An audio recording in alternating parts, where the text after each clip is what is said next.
Ten. Kalau terusakan ya, dados min isi hadil ummah atau termasuk khususiyatu hadil ummah adalah sanad keguruan.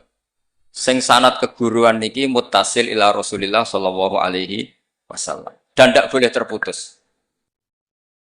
Sekali terputus maka status atau identitas guru-guru kita itu akan hilang. Kenapa? Karena ada syaukah, ada kekuasaan yang menghilangkan itu. Saya berkali-kali cerita, di Quran itu wonten ayat sing agak unik, pemahamannya agak unik. Gini ku ayat, maka na Ibrahimu Yahudiyaw wala Nasrani. Ibrahim itu yora Yahudi, yora Nasrani. Itu saya tidak akan bosan-bosan nyampaikan itu. Niku boten sifatu madhin tapi sifatu roddin. Bukan madh, bukan muji. Terus padha karo muni Gus Bahak iku ya ora maling, ya ora bajingan, ya ora lucu. Dan Nabi Ibrahim mau digelari pangeran ya ora Yahudi, ya ora napa? Nasrani. Itu memang benar-benar aneh. Kenapa itu terjadi? Karena ada zuriyah Nabi Ibrahim yang bernama Yahuda. Ini Yahuda bin Yakub bin Ishak bin Ibrahim. Kemudian Yahuda ini menjadi satu entitas. Satu entitas atau satu komunitas atau bahkan satu agama yang akhirnya dikenal oleh Yahudiyah. Berhubung anak putune Yahudi, wong bayangno Ibrahim nggih napa? Yahudi. Karena Ibrahim itu manggon teng kawasan Bethlehem, teng Hebron, dan di situ sekarang jadi komunitas Nasrani. Orang juga menganggap Ibrahim itu napa? Nasrani. Sehingga Allah ngutus makhluk terbaiknya, nabi terbaiknya, gini ku Nabi Muhammad sallallahu alaihi wasallam. Terus Nabi Muhammad niki sing ngelurusno, nak Ibrahim itu boten Yahudi, nggih boten napa? Nasrani. Dan Nabi Muhammad mati-matian berjuang membawa tauhid, dan tauhid itu diatasnamakan millata abikum Ibrahim. Terus niki mengke dados perhatian sesarengan. Artinya gini, orang yang sudah meninggal niku sudah nggak bisa apa-apa. Berarti ini. Monggo Pak Marzuki.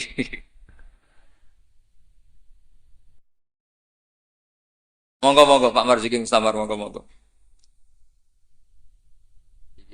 Jawa Timur.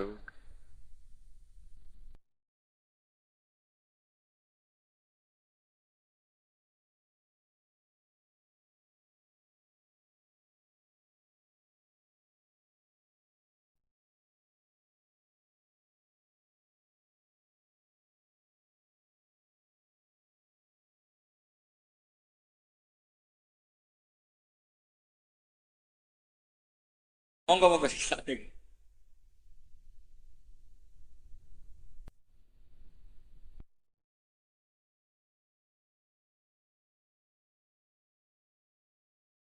kula terusaken nggih. Wonten ayat teng Quran niku nyifati Nabi Ibrahim namung kalian dawuh maka na Ibrahimu Yahudiyya wala Nasrani. Terus Ibrahim itu gadah zuriyah. Namanya Yahuda. Niku Yahuda bin Yakub bin Ishak bin Ibrahim. Akhirnya ketika Yahudiyah ini jadi satu entitas. Entitas itu saged agama, saged marga, saged nama kerajaan.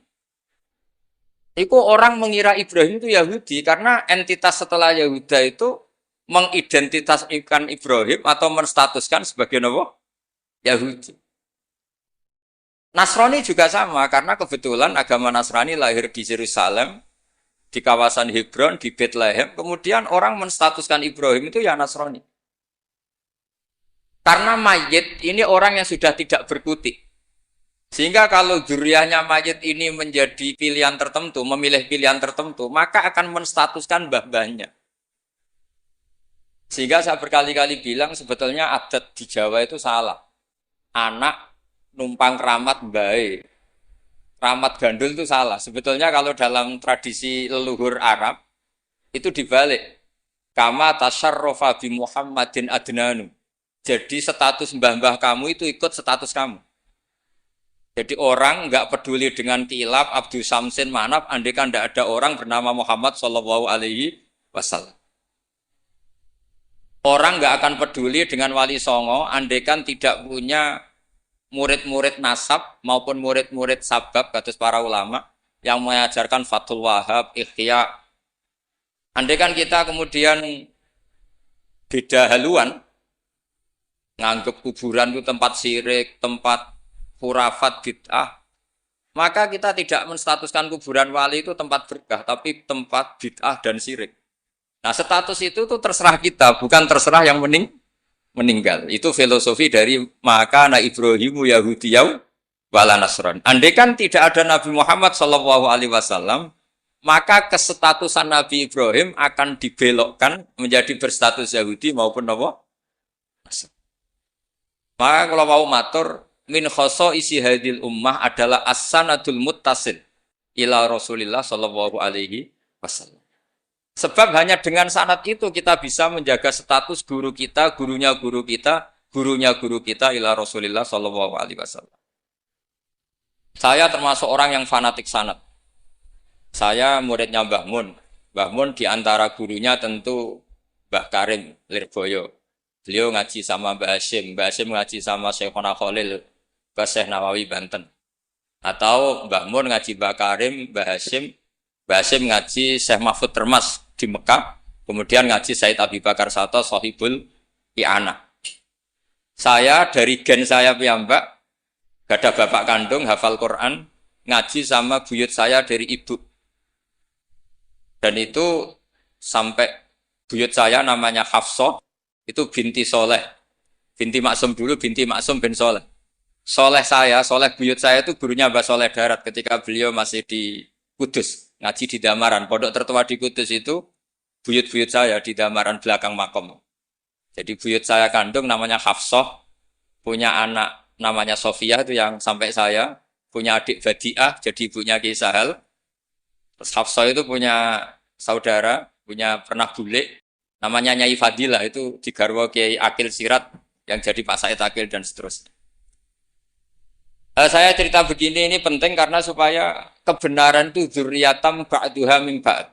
Sekali dzurriyah ini melenceng itu tidak harus ekstrim menjadi kafir menjadi muslim atau muslim menjadi kafir, tidak harus itu. Misalnya dari Sunni menjadi Wahabi atau Sunni menjadi Syiah, atau Sunni senang ngaji menjadi Sunni tidak senang ngaji, itu juga sudah parah. Atau kiai yang dulu kagum anaknya bisa baca Ihya, kemudian kiainya kagum kalau anaknya punya Alfat, itu juga melenceng sama. Dari kiai yang bangga anaknya tawakal menjadi bangga melenceng. Jadi melenceng itu macam-macam, tidak harus ekstrim. Tapi efek dari melenceng itu adalah menstatuskan orang sing hanifah muslimah, yaitu Nabi Ibrahim, menjadi Yahudian atau Nasronian. Jadi kira-kira kalau ada muridnya Mbah Mun kok kedonyan, sebetulnya mental kapitalistiknya itu dia, mungkin nyifati Mbah Mun bahasa hal itu enak kayak gede, tamune akeh, duwe akeh, mesti seperti itu. Tapi kalau saya atau yang sejenis saya, enak duwe Kiai Mbah Mun, saya pernah khatam Wahab dengan Mbah Mun, khatam Mahali sama Mbah Mun, Jamul Jamek sama Mbah Mun, nak moco enak, nak nerangno enak. Sampai kata ada Kiai Madura itu nak moco kita perapati iso. Tak tanya, teman saya, yang kiai ini teman saya, bukan semua Kiai Madura yang teman saya. Kenapa kamu tidak bisa baca kitab? Yang kitab enak dibaca milik Mbah Mun, yang milik saya tidak enak, katanya. Sehingga dia punya cita-cita mau beli kitabnya Mbah Mun. Jadi dia tidak menyalahkan otaknya, tapi menyalahkan kitabnya. Setelah saya alim, saya sering baca kitab, katanya dia, kitab jenengan tak beli 10 juta, Gus. Asal saya bisa baca kayak jenengan. Khawatir saya masalah sanad itu, saya ulang lagi masalah sanad. Saya punya kitab banyak karangannya Mbah Hasyim Asy'ari, karena saya punya tulisan banyak tentang Mbah Hasyim. Mungkin bahkan yang belum didokumen oleh keluarganya. Karena Mbah Hasim dulu teman akrab buyut saya, namanya Raden Fauzan. Fauzan itu bin Maksum. Itu ketika kitab-kitab dulu itu silih-silihan, karena dulu beli kitab itu mahal. Dulu buyut saya itu di buyut saya dari ibu itu dibelikan kitab buyut saya dari bapak. Itu belikan ithaf, itu sampai jual sapi. Saking mahalnya kitab. Sehingga saya masih ingat Mbah Sahal itu kalau belajar di geladak saya, itu tafsir Bedawi itu ada tulisannya Mbah Mukhid, ada tulisannya Ki Zubaidi, terakhir dipakai Ki Sahal Mahfud. Jadi satu kitab dipakai sekian apa? Generasi, saking susahnya apa? Kitab. Terus dulu orang belajar itu ya serius. Korok tu alas syekh. Jadi dulu itu murid baca di depan kiai, kemudian dibenarkan atau disalahkan. Sekarang enggak. Kiainya baca, muridnya ngantuk, omongan sendiri. Terus dengan bangganya merasa saya ini muridnya Mbah Mun, muridnya Gus Baha. Itu innalillahi wa inna ilaihi raji'un. Itu enggak benar seperti itu. Karena dia sebetulnya tidak mustakil. Kecelakaannya lagi, metode pelatihan bahasa Inggris, bahasa asing itu pakai metodenya ulama dulu. Orang kalau kursus Inggris itu dilatih disuruh ngomong. Sampai aksennya Inggris, konversasinya gaya Inggris. Sehingga mereka pinter. Itu metode kita. Dulu nggak ada guru bacakan murid itu tidak ada murid bacakan guru. Makanya kenangannya Imam Syafi'i, qara'tu ala Malik al-Muwatta. Saya membaca Muwatta di depan Imam Malik. Sehingga murid pinter apa goblok ini gurunya tahu. Nanti kalau bacanya benar terus disahkan jadi kiai. Sekarang enggak. Ngaji terus, bi rokokan, bi omong-omongan tetap jadi kiai. Padahal kiainya saja enggak tahu dia pinter, enggak aja enggak tahu. Nah ini termasuk sanad yang mungkotek. Makanya saya ini nyesal senyesal-nyesalnya. Di tradisi pesantren sekarang ngaji sorogan itu jarang. Saya alhamdulillah sampai sekarang masih ada beberapa santri yang ngaji sorogan mahali sama saya. Termasuk beberapa Gus Sarang masih sorogan sama saya. Karena Mbah Mun tuh gak mau ngasih sanad kecuali sorogan. Jadi dulu saya ngaji sama Mbah Mun, cucu kandungnya Mbah Mun mau sanad mahali gak langsung Mbah Mun, harus lewat saya karena Mbah Mun sudah tidak sorogan mahali karena sudah sepuh. Nah pentingnya sorogan itu orang mustakil, murid ini mustakil, bacanya apa ini mustakil. Jangan sampai ngalami misalnya ada murid tanya, Gus, walam tardiman itu maknanya apa? Saya yang kecelok orang alim saja nggak tahu maknanya lam tardiman. Setelah tak lihat ternyata di bab khed walam tarodaman, dia baca langsung lam tardiman. Ya bingung. Kok saya sampai apa? Madatul kalimah dari apa? Mustaknya apa? Soroknya. Akhirnya saya coba kitabnya tak lihat. Ternyata walam taro daman. Dia bacanya langsung lam tardiman. Itu banyak sekali. Nah makanya saya mohon lah di dukun ini orang-orang yang alim atau ustadz alim itu harus tetap ada tradisi ngaji sorogan. Terutama bagi khiyaru ahli, orang-orang pilihan. Dulu sahabat ngaji Rasulullah Quran itu ya sahabat yang baca. Dulu saya ngaji Quran, setor Quran min awali hatta akhiri ya saya yang baca. Beberapa kali saya baca kitab di depan Mbah Mun, di depan Gus-Gus, di depan kiai-kiai saya. Jika kiai dulu itu tahu ini sudah alim, ini belum, ini setengah alim, ini setengah waras, ini tidak waras, itu tahu. Karena kelihatan sekali, tingkat naifnya itu kelihatan sekali. Misalnya ada anak baca misalnya begini. An Abdillahi bin Amrin. Itu gurunya pasti tahu. Locong kok Amrin ada wawunya, berarti benar. Misalnya An Abdillahi bin Umaro. Itu gurunya langsung tahu. Nah sekarang itu enggak. Murid itu hanya mendengarkan, sehingga kadang-kadang ada orang itu baca Ibnu Ubay bin Ka'ab. Itu dibaca Ibnu Abi. Anaknya bapak ini senrak kowe, Cung. Jadi ini kecelakaan seperti ini enggak boleh terjadi. Ada lagi murid yang tanya gini, ini setengah pinter tapi ya setengah goblok. Saya pernah sorogan fikih ditanya, tidak boleh nikahi zaujatul ab. Saya ulang lagi ya. Wala tangkihu manakaha abaukum minan nisa illa ma qad salaf. tidak boleh menikahi istrinya bapak. Itu orang Jawa langsung protes, Gus, bojone bapak rak ibuku. Itu setengah pinter, setengah goblok. Setengah pinter karena di Jawa rata-rata orang itu istrinya satu. Artinya kalau bojone bapak, ya mesti ibunya dia.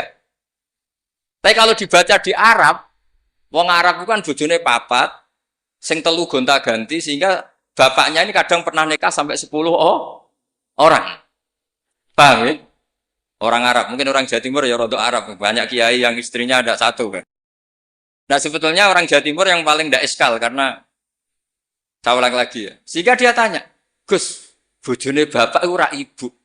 Mosok wong kok dilarang kawin bojone Pak, yo mesti wae ra bakal wong bojone bapak iku ibu. Dia protes, kenapa harus dilarang wong karuan ndak mungkin terjadi. Tak terangno.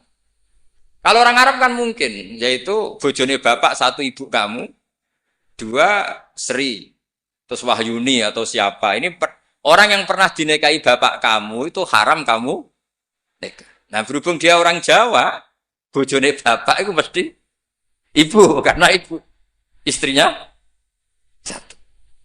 Nah itu setengah pinter, setengah goblok. Setengah pinternya bisa bantah, agak cerdas lah, bisa usul gitu.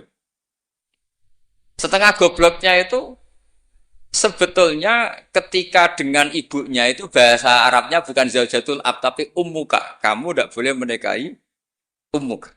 Jadi bukan dimasukkan zaujatu abik. Jadi kalau dalam bahasa fikih itu status yang dipakai status terdekat. Jadi misalnya saya menghukumi ibu saya ya ummi itu ibu saya. Tapi ketika istrinya bapak yang lain harus distatuskan zaujatu abika. Itu tidak bisa, kalau orang nggak sorogan itu tidak bisa. Nah kalau orang-orang NU, orang-orang pesantren saja sudah ada alim, apalagi yang di luar kita. Karena tadi, sanad ini sudah mulai mungkota, ini sudah agak kecelakaan betul.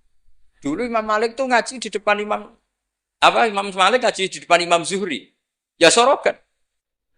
Imam Syafi'i ngaji di depan Imam Malik, baca muwatta, khatam benar semua. Terus Qad ana laka antuftiya, ana itu sudah saatnya kamu iftah. Karena baca min awali hatta akhiri benar semua.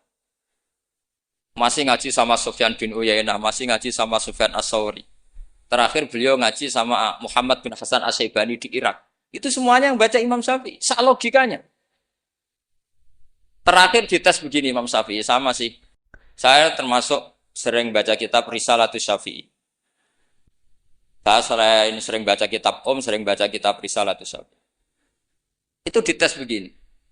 Kata Sufyan As-Sawri, ya Aba Abdillah kalau manggil Syafi'i itu Aba Abdillah, ma makna hadisi la tuharrikut tayra min makinnatiha. Gurunya yang satu tidak baca makinnatiha tapi min wakanati. Jangan gerakkan burung dari sangkarnya. Kalau sampai yang dibudai mesti jawab ini, kurang penggawean apa, ngobrak-ngobrak manuk kan gitu. Tapi Imam Syafi'i dengan fasihnya menerangkan, orang Arab itu kalau mau pergi, itu tatoyur. Tatoyur itu pakai ukuran terbangnya burung. Nak digusah terbang ke kanan, ila aimana berarti alamat baik. Kalau berterbang as'ama atau kaisaro berarti buruk. Itu kalau ada burung di hutan terus digusah. Kalau nggak ada burung di hutan, dia memang nyimpan burung diletakkan di kurungan, tapi kurungannya dibuka terus diubrak. Terbangnya nganan, baik. Kalau ke kiri, buruk. Makanya disebut di Quran innama ta'irukum ma'akum inna tatoyarna bikum. Karena yang dipakai ukuran itu ta'ir. Ta'ir itu sesuatu yang terbang. Itu Imam Syafi'i langsung paham. Adatul Arab kalau mau pergi itu melihat terbangnya burung. Sehingga makna hadis la tuharrikut tayra min makinnatiha, jangan mentaklekkan barokah tidaknya pergi berdasar terbangnya burung, tapi berdasar pergi kamu itu fi taatillah atau fi maksiat. Nangis gurunya. Padahal pas itu Imam Syafi'i umur 15 tahun. Wong kok pintere ngono. Makanya terus sampai dipuji-puji. Saya punya keyakinan kalau nanti fata min Quraisyin yamla utibaqal ardi ilman tuh kamu. Padahal teksnya hadis hanya gitu. Jangan gerakkan burung dari sang. Itu dulu mungkin. Orang alim sampai seperti itu mungkin. Karena ngajinya sorokan, mustaqil. Saya beberapa kali dites Mbah Mun. Hak, coro kowe naib Indonesia itu fasek ta ora? Ora dijawab fasek ya rodok fasek untuk mel-melan terus. Nah dijawab fasek padha karo ngukumi nek kae wong sak Indonesia agak sah mergo waline napa? Nah kula pengalaman karena kula sering ngaji sama Mbah Mun pengalaman. Jenengan rak kepengin nek kae wong sak Indonesia sah. Iya aku kepengin sah. Nak ngoten tak hukumi boten fasek. Itu Mbah Mun sewenengnya saya sampai diambung itu ya bilang gitu. Cara wong Arab nak seneng diambung bombonan. Kowe muridku tenan kan. Karena itu memang jebakan. Jadi ya sudah seperti itu. Itu mungkin kalau ngaji sorogan. Tapi nak ngaji kilatan ya mau nyenggaki sholawat tok. Sholale gitu. Oh semata ana wong tenan das. Amit-amit tenan itu. Loh kenapa? Sholawatnya baik, tapi Jibril juga gak paham. Sholale itu kan kalimat apa kan juga jelas. Coba diterkip. Nabi Muhammad sholli alaih. Sholli itu malah perintah. Berarti kiaimu sholli alaih. Berarti Pak Yai, kue semua itu sholawat kan gitu. Itu kalimat yang salah. Iya, waqala Rasulullah sallallahu alaihi wasallam. Terus muridnya muni sholli alaih. Berarti kan kalau dimaknani kan sholli maca sholawat sira Pak Kiai. Ali ngatasin, mohon jenengan mohon sing maca sholawat. Nah berhubung itu bahasa Arab, gak ketara salah kan gitu. Adat-adat ngono iku mareni gitu. Itu naib.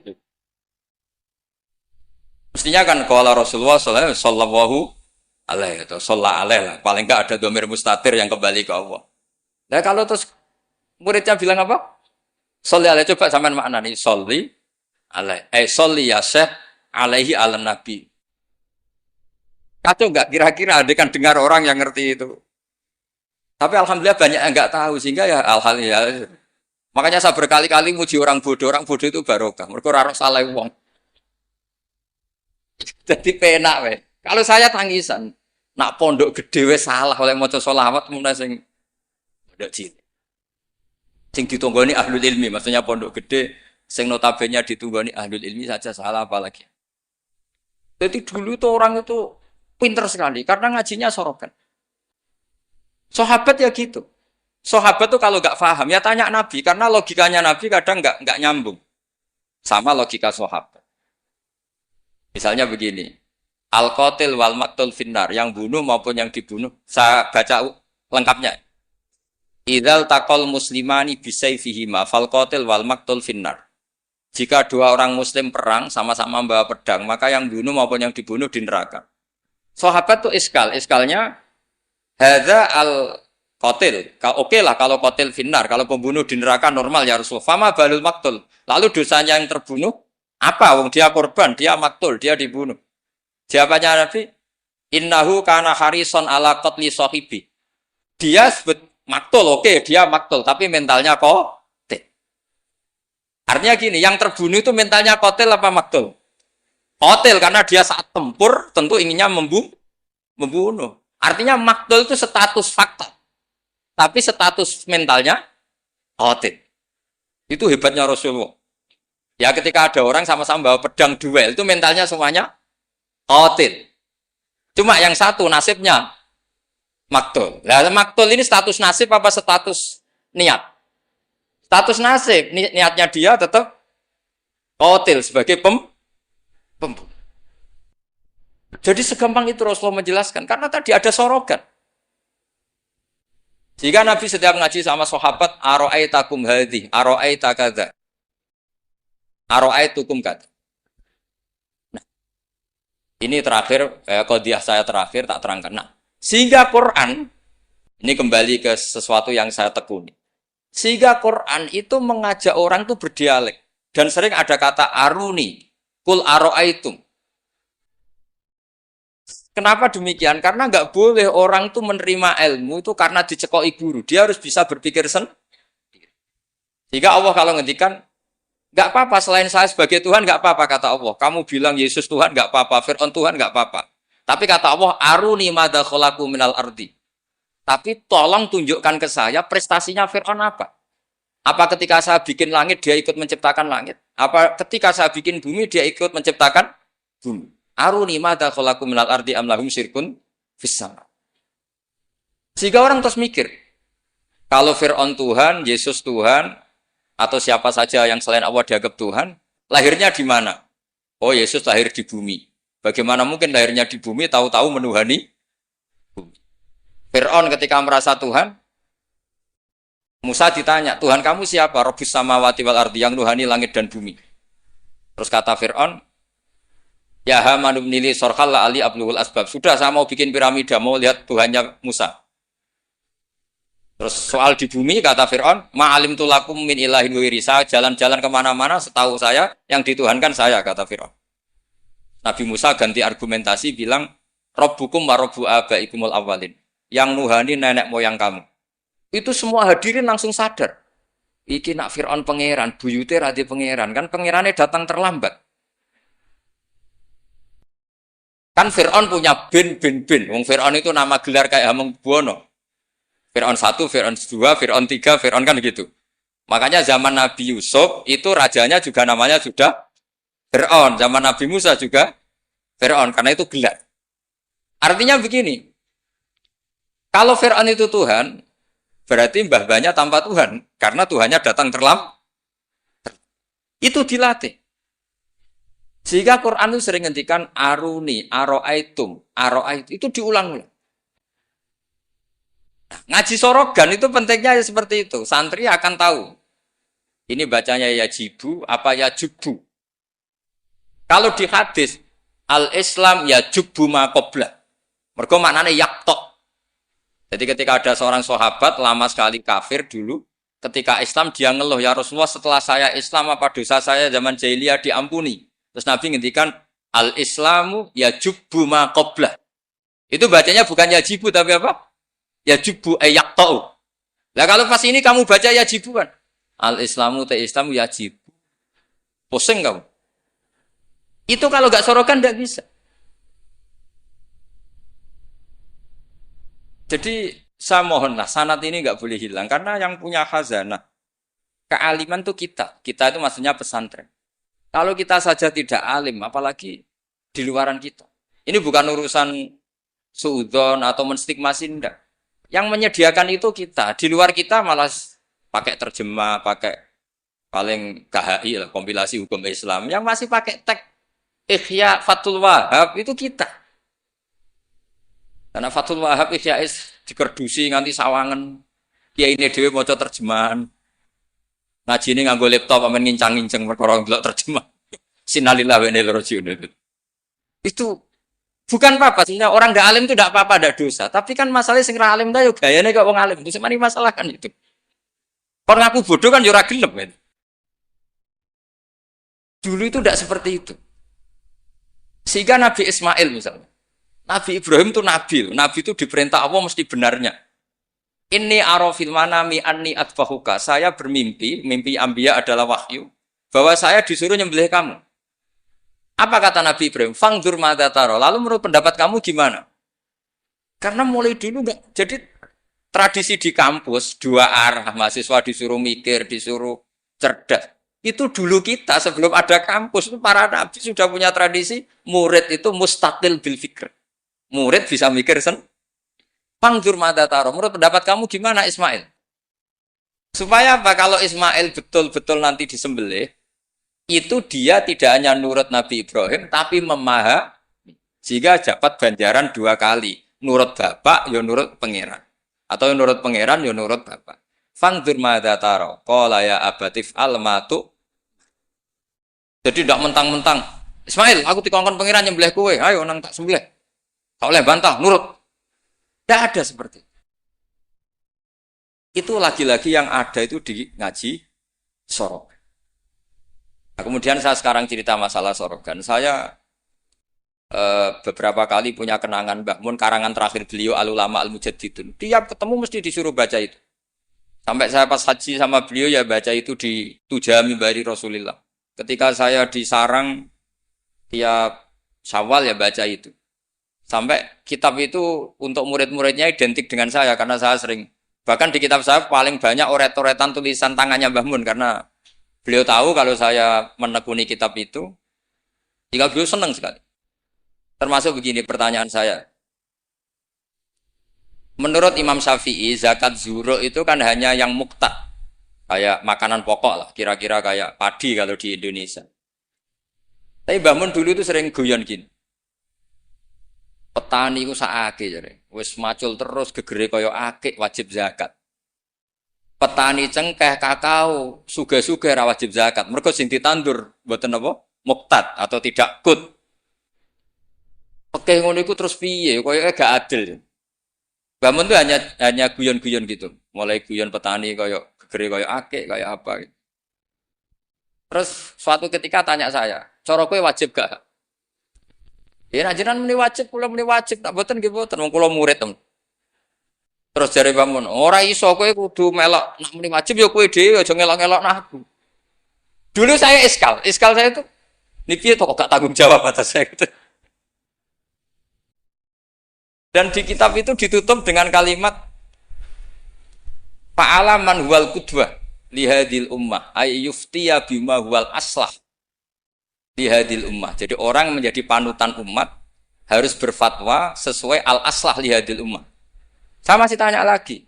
Loh al-qudwah lihadil ummah itu jenengan. Iya ya aku, tapi kayak kudu mikir dhewe. Terus tak tanya lagi, mahwal aslah lihadil ummah itu wajib napa boten? Kakao cengkeh ini sido wajib zakat apa boten? Yo karek kue. Nah dulu saya iskal. Sampai malam mau haji itu saya masih ditimbalin, masih diskusi kitab itu. Ini kitab ini tak bawa kitab Al-Ulama Al-Mujaddidun. Ternyata kesimpulannya apa? Fatwa itu nggak boleh hanya gurunya faham, muridnya tidak. Akhirnya saya tanya gini, ya Syekhona, ketika seseorang itu syafi'i dan dia seorang mufassir, hal yataqayyadu bimadhabi imami amlah. Misalnya gini, kan dalilnya Yusuf Qardawi yang ngutip Ibnu Katsir kan, semua tanaman wajib zakat, termasuk kakao, cengkeh, apa saja, termasuk khodrowat, fawakih, atmar, simar, semuanya wajib zakat. Dalilnya adalah wa mimma akhrajna lakum minal ard. Ma itu umum, apa saja. Nah pertanyaan saya ke Mbah Mun, apakah seorang mufassir itu terikat madhab imamnya sehingga ma yang umum menjadi hanya yang muqtad? Apa tetap bebas karena ma itu umum? Terus ya beliau mau gejol-gejolkan ya, tapi yang beliau sempat komentar al-fawakih wal khodrowat sekarang aksaru iktisodian secara ekonomi lebih prospek. Harusnya wajib zakat. Nah, saya kenapa cerita panjang lebar ini supaya jangan sampai pondok-pondok yang belajar Fathul Wahhab, belajar Ihya, belajar Fathul Mu'in, kemudian kita dianggap orang yang antisosial. Petani melon kaya, petani tebu kaya, sudah kaya tidak wajib zakat karena yang ditanam tidak kut. Petani pari wis melarat, utangan hanya karena yang ditanam apa? Kut atau muqtad wajib zakat. Lalu kata dunia kan terus piye toh kiai? Nah ini saya mohon sekali itu murid-murid bisa memahami kalau kita itu mendiktekan pikiran kita. Nah dulu Imam Syafi'i cara belajar seperti itu. Imam Syafi'i itu dulu senengnya sama orang miskin tak ngamek karena sifatnya Nabi wa yuhibbul fuqara wal masakin terus ya. Wa yajlisu ma'ahum wa yaruddu mardohum itu. Wa yuhibbul fuqara wa yajlisu ma'ahum wa yaruddu mardohum terus. Dia ketika di Mekah miskin, di Madinah mulai gundah. Imam Malik itu gaya orangnya. Jadi kalau duduk di kursi tinggi, babutnya itu empuk. Beliau mulai iskal, ini kiai kok kaya raya. Tapi itu dipendam sama Imam Malik. Terus ketika Imam Malik mengesahkan Imam Syafi'i jadi mufti, Imam Syafi'i tanyanya begini.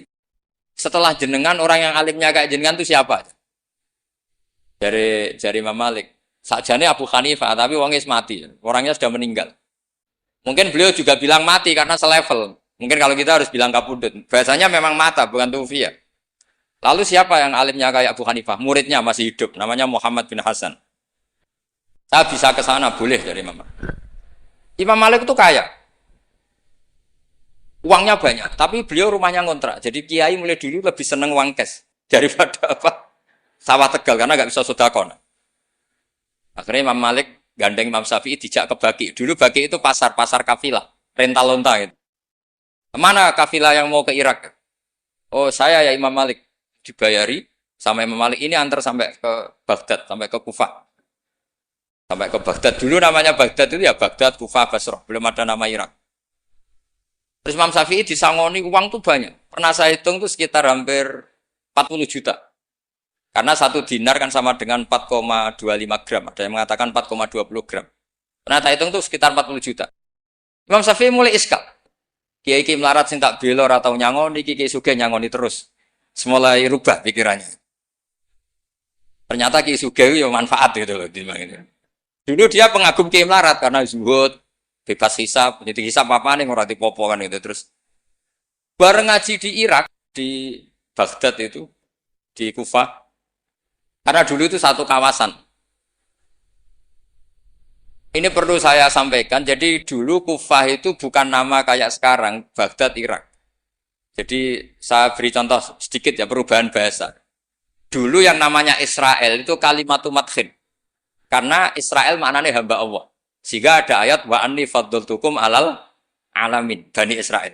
Sekarang enggak, Israel sekarang itu nama nation, sebuah negara. Di situ ada Zionis, ada turunan Eropa, turunan Amerika, yang jahatnya minta ampun sama Palestina.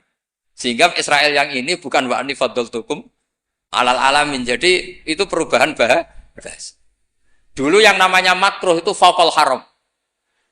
Itu yang disebut Allah walakinna wa habbaba ilaikumul iman wa zayyanahu fi qulubikum wa karraha ilaikumul kufra wal fusuqa wal isyan.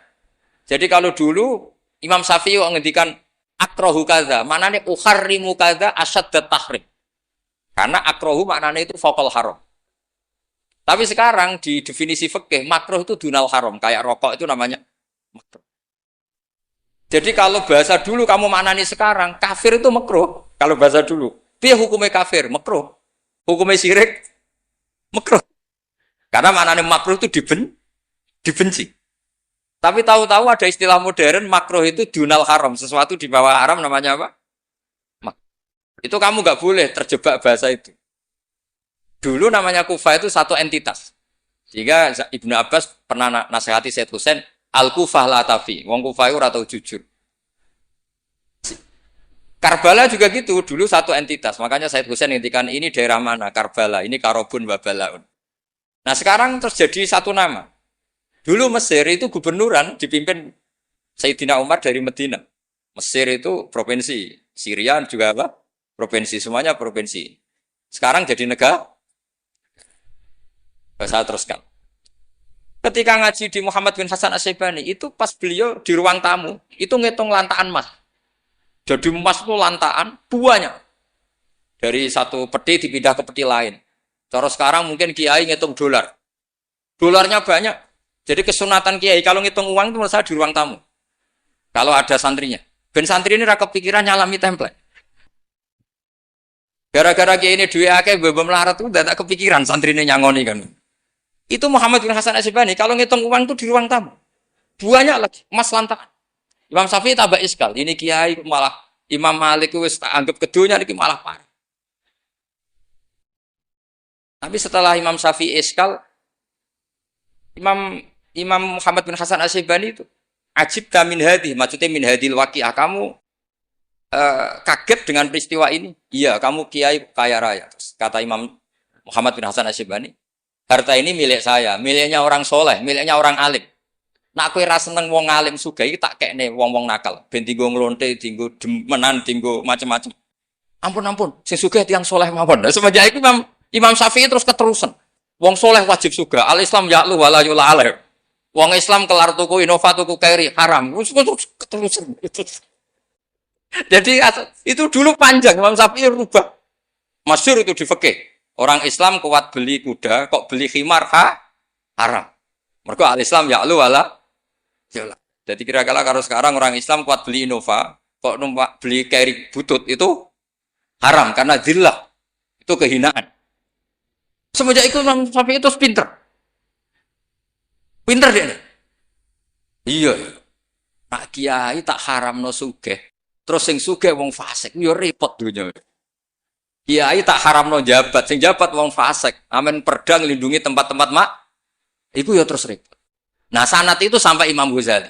Termasuk yang tak baca kak saya ketika bela Mbah Mun Al-Intisar lima dzaifi Syaihina itu saya bela di antara adalah ulama harus punya pangkat supaya otoritas itu dimiliki orang soleh. Terus wa amal izu wal jafa bihi ma yatfaul insan anafsi adil terusnya. Ada yang baca fabihi, kalau fabihi domirnya mufrad. Semenjak itu kakak saya pernah wakil bupati, Keroba pernah bupati, Gus Yasin putra Mbah Mun wakil gubernur. Itu panjang, sanad pemikiran seperti itu tuh panjang. Kalau kiai tidak boleh jabat, ya biar yang jabat orang fasik. Nanti perdanya menguntungkan ahlul fiqih. Dan seterusnya. Dan itu ulama dulu bisa menerangkan dan memahamkan pada murid-muridnya. Karena ngajinya soro.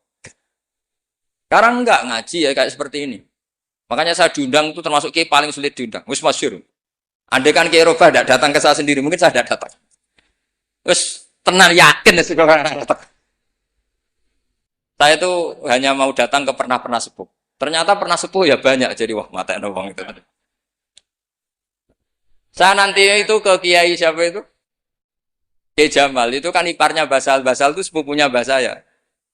Mbah Jamal itu abahnya Gus Rozenda. Saya tiap bulan kan ngajar di pondoknya Mbah Sahal. Karena memang sepupunya Mbah saya. Kemarin di Termas. Jadi pernah sepuh ternyata banyak. Makanya ini yang nom-nom tuh haram undang saya. Ini sudah tak maklumatkan. Karena logikanya jelas lah. Aturan santri itu hormat mbek sing sepuh. Nah, kiai nom ngundang aku itu dosa. Kok ngatur sing luwih tuh, wah. Jelas dosa, cara fikih jelas dosa. Apa meneh nom kalah pinter tambah dosa ngatur wong alim. Wes jelas itu cara fikih seperti itu. Kamu enggak boleh bantah hukum. Nah, kira-kira hukumnya gimana? Wong bodoh ngatur wong alim, kira-kira hukum gimana? Kira-kira dosa ndak? Dosa yakin dosa. Jadi sanad ilmu itu terjaga sampai seperti itu. Ada dialek. Akhirnya Imam Ghazali menulis di kitab tentang syukur, juga di kitab masalah salatin. Jangan kira Nabi setelah jabat, yaitu menguasai Mekah dan Medina, itu pahalanya kalah ketika Nabi yu'da wa yudrok. Ketika Nabi disakiti. Kenapa begitu? Nabi ketika disakiti, diusir di Mekah, ganjarannya Nabi tetap hanya sabar tok. Oke, sabar itu mendapat pahala. Tapi ketika Nabi kuasa, maka ganjarannya Nabi bukan lagi sabar, tapi mengatur Mekah supaya layatu fubil bait uryanun wala kada wa kada. Harus steril dari berhala. Apa enggak boleh ada orang telanjang toa. Artinya apa? Dengan Nabi berkuasa bisa menertibkan aturan yang menguntungkan syariat. Artinya apa? Ya sudah seperti itu. Semenjak itu terus Imam Syafi'i, wah nak ngono wong Islam ora oleh kalah. Ya terus keterusan tadi di fatwa-fatwa fikih apa? Syafi'i. Nah semenjak itu terus mungkin Kiai jabat dulu Mbah Hasyim punya putra Gus Wahid di Menteri apa? Agama. Karena menjaga mazhab ahli sunnah apa? Jamaah. Kalau menterinya tidak ahli sunnah kita juga repot. Coba misalnya ada pelaturan menteri, ziarah kubur itu bid'ah, dalilnya ini. Terus disosialisasikan ke semua khotib. Pusing zaman kan? Tapi kalau yang jadi menteri kelompok kita sendiri kan ya sudah dianjurkan biar ingat mati. Tapi kalau yang maklar ziarah ya dianjurkan supaya dapat selisih ya macam-macam lah. Kalau niatnya orang macam-macam lah. Tapi yang jelas itu efek dari kebijakan ini luar biasa. Sehingga semenjak itu Imam Syafi'i ngarang bolehnya orang soleh kaya, bolehnya orang soleh jabat. Jadi itu panjang dialek itu. Dan dialek yang panjang ini muridnya tetap paham karena lewat tadi pemahaman yang benar, sorogan tadi. Itu istilahnya Nabi Ibrahim, fangzur madza. Nah, ini mulai hilang, makanya saya mengutarakan sesuatu yang mulai hilang. Cobalah dihidup-hidupkan lagi. Untuk anak-anak kiai, cobalah tetap sorogan. Saya alhamdulillah dulu menangi sorogan. Sekarang beberapa gus ya masih ada yang sorogan sama saya, sama guru-guru yang lain di beberapa pondok ya masih. Itu harus diteruskan. Karena itu sanad muttasil ila Rasulillah sallallahu alaihi wasallam. Masyhur itu. Ketika Abdul bin Mas'ud mau ngaji sama Nabi, Iqra alayyal Qur'an kata Rasulullah. Aqra'u wa 'alaika unzil. Mosok kula sing maos Nabi kan Quran diturunke ning jenengan. Inni uhibbu an asma'ahu min ghairi. Aku seneng nek sing maca wong liya. So Abdul bin Mas'ud mulai baca surat Nisa. Baca sampai ayat fa kaifa idza ji'na min kulli ummatin bisyahidi wa ji'na bika ala haula'i syahida. Fa idzan ainahu tadrifan, terus Nabi nangis. Tapi intinya itu ada sanad bahwa murid yang baca. Nggih ngoten mawon. Assalamualaikum warahmatullahi wabarakatuh.